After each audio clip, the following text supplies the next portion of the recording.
दोस्तों, मैं राशिद जहीर हूं और आप देख रहे हैं ऑनलाइन न्यूज इंडिया। आप जानते हैं केशव प्रसाद मौर्य जो इस समय बयान दे रहे हैं, उनकी नजर मुख्यमंत्री की सीट पर है। ये हम नहीं कहते, ये राजनीतिक लोग कहते हैं। उन पर तंज कसा है परवीन तोगड़िया।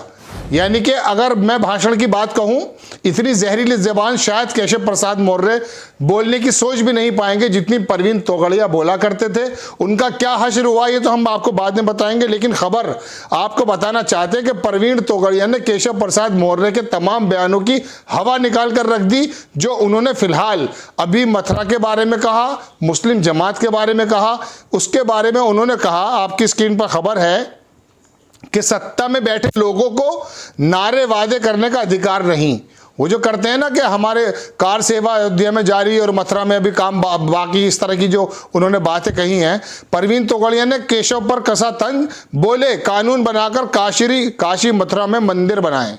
आप जो कह रहे थे कि मथुरा की बारी आपके ही गुरु यानी कि वाकपटुता में गुरु, जिन्होंने पूरे हिंदुस्तान का एक वक्त में क्या माहौल बना रखा था, आपको मालूम है कि क्या क्या हालात थे परवीन तोगड़िया के।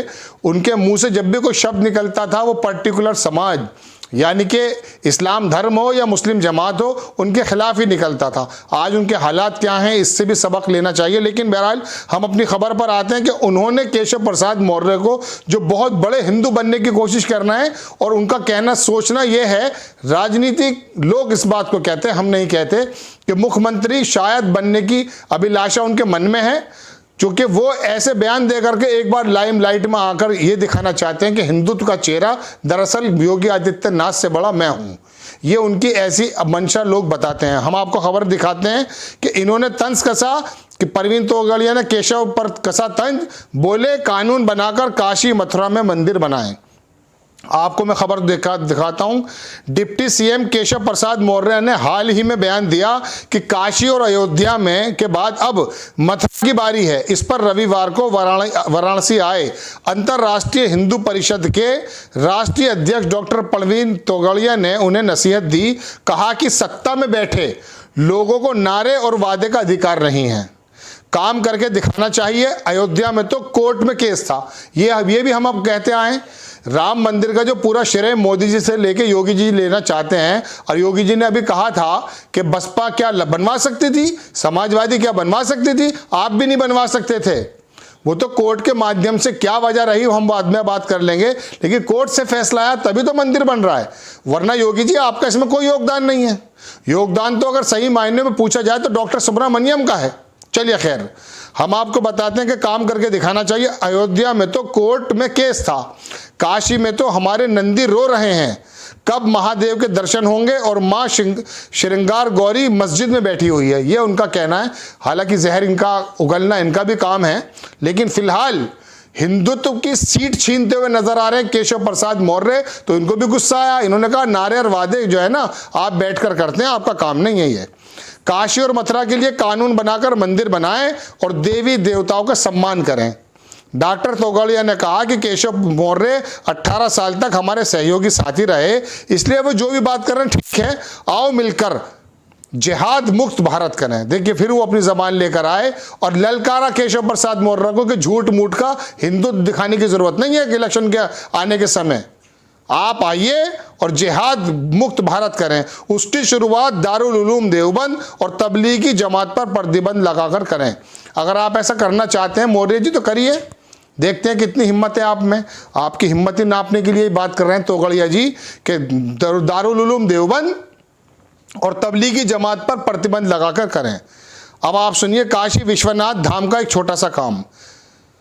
श्री काशी विश्वनाथ कॉरिडोर के लोकार्पण के सवाल पर परवीन तोगड़िया ने कहा कि विकास कार्य जहां भी हो अच्छी बात है। मेरे अनुसार जब तक नंदीकेश्वर के सामने बाबा विश्वनाथ का मंदिर नहीं है और हमारी मां श्रृंगार गौरी मस्जिद से मुक्त नहीं है, तब तक ये काम बहुत छोटे हैं। इससे अधिक विश्वनाथ धाम के बारे में मैं कुछ नहीं कहूँगा।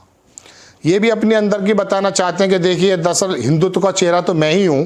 हालांकि इनके हालात इन्हीं की पार्टी के लोगों ने क्या कर दिए हैं ये पूरे देश से छिपा नहीं है। अब आगे लिखते हैं ये कि रोजगार, महंगाई और फसल के दाम पर हो चर्चा। हाल ही में कांग्रेस नेता सुलेमान खुर्शीद की किताब में लेकर हिंदुत्व की तुलना को लेकर खासा हंगामा हुआ था। इसे लेकर डॉक्टर तोगड़िया ने कहा कि चुनाव के समय ये मूल मुद्दों से भटकाने का प्रयास है। चुनाव के दौरान रोजगार, महंगाई, सुरक्षा, किसानों की फसल के दाम पर चर्चा होनी चाहिए। जिस देश में 19 करोड़ लोग भूखे सो जाते हैं, 20 करोड़ लोग नौजवान बेरोजगार हैं और किसानों पर 17 लाख करोड़ का कर्ज है, उस देश में अनावश्यक चर्चा कर मूल मुद्दे से भटकाने का प्रयास नहीं करना चाहिए।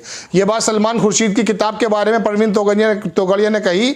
लेकिन केशव प्रसाद मौर्य और हमारे मुख्यमंत्री योगी आदित्यनाथ भी इनकी इस बात का थोड़ा अनुसरण करें कि जिस देश में 20 करोड़ नौजवान बेरोजगार हों और 17 लाख करोड़ का कर्ज इनके अनुरूप यह है किसानों पर, वहां पर मूल मुद्दे से भटकाने की कोशिश ना करें। अब ये केशव प्रसाद मौर्य का जो बयान था कि कार सेवा अयोध्या में जारी और मथुरा की बारी, ये और उसके बाद फिर मुस्लिम समाज के लिए भी क्या कहा उन्होंने, आप पूरा देश जानता है, लुंगी या टोपी के बारे में।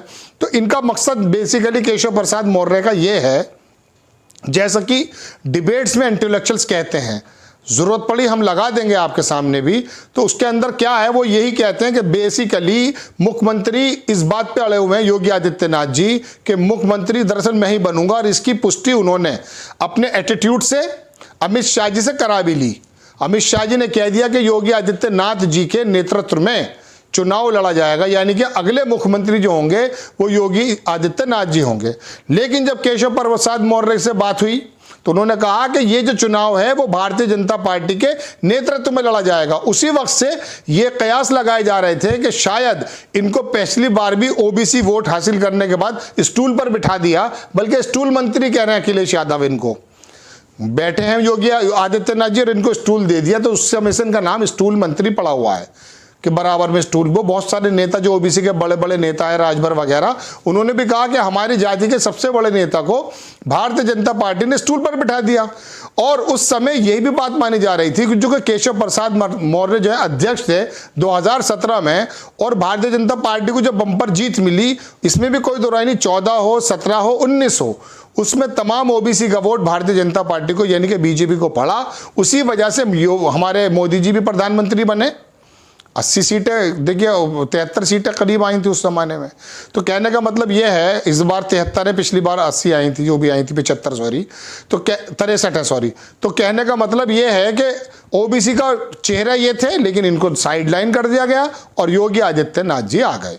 अब योगी आदित्यनाथ का 4.5 साल का कार्यकाल हुआ, वहां पर विधायकों ने विद्रोह कर दिया। वो विद्रोह गोदी मीडिया ने तो आपको दिखाया नहीं है, लेकिन हमने आपको सोशल मीडिया के माध्यम से बताया कि लगभग एक आज तक के रिपोर्टर के अनुसार, जो पहले कभी काम करते थे, 150 विधायकों ने BL संतोष को लेटर लिख कर दिया कि हम योगी आदित्यनाथ जी के नेतृत्व में काम नहीं करना चाहते। लेकिन योगी आदित्यनाथ जी भी पहले अपनी हिंदू युवा वाहिनी के कैंडिडेट खड़ा कर चुके हैं।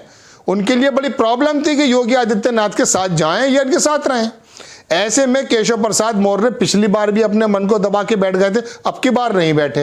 अब की बार उन्होंने क्या किया है, योगी आदित्यनाथ जी से बड़े बड़े बयान दे करके ये देने की कोशिश करना है कि मैं बहुत बड़ा हिंदू हूं। लेकिन उनकी हवा किसने निकाली? पुराने इनके गुरु ने। गुरु मैं इसलिए बोल रहा हूं कि ये वाले जो बयानात हैं जो हिंदुत्व से प्रेरित होते हैं और मुस्लिम समाज या किसी भी अल्पसंख्यक समाज को टारगेट करके किए जाते हैं, उसमें इनको PhD हासिल है। ये जहरीले बयान देने में पहले माहिर है। हालांकि इनका हश्र भारतीय जनता पार्टी के नेताओं ने क्या कर दिया है कि इनकी अब कुछ सुनता नहीं है। और एक बात मैं और भी बता दूं, भारतीय जनता पार्टी का उदय देखिए सही मायने में तो उस जब हुआ था जब वो रथ निकाला गया था अडवाणी जी के माध्यम से। बल्कि विनोद दुआ जी जो हैं, जो अभी इंतकाल कर गए हैं, वो कहा करते थे कि वो रथ जहां जहां गया अपना काला धुआं छोड़ता गया और भारत की तारीख को काला कर गया। लेकिन उनको भी मार्गदर्शक मंडल में डाल दिया गया। ऐसे लोग जो जबान से निकालते हैं ना गलाजत, जो इंसानियत और हिंदू मुसलमान को अलग करने की बात करते हैं, इसमें कोई दो राय नहीं है कि वक्ती तौर पर वो थोड़े ऊंचे चले जाते हैं। लेकिन गोविंदाचार्य, आप बहुत सारे नेताओं का नाम देख सकते हैं।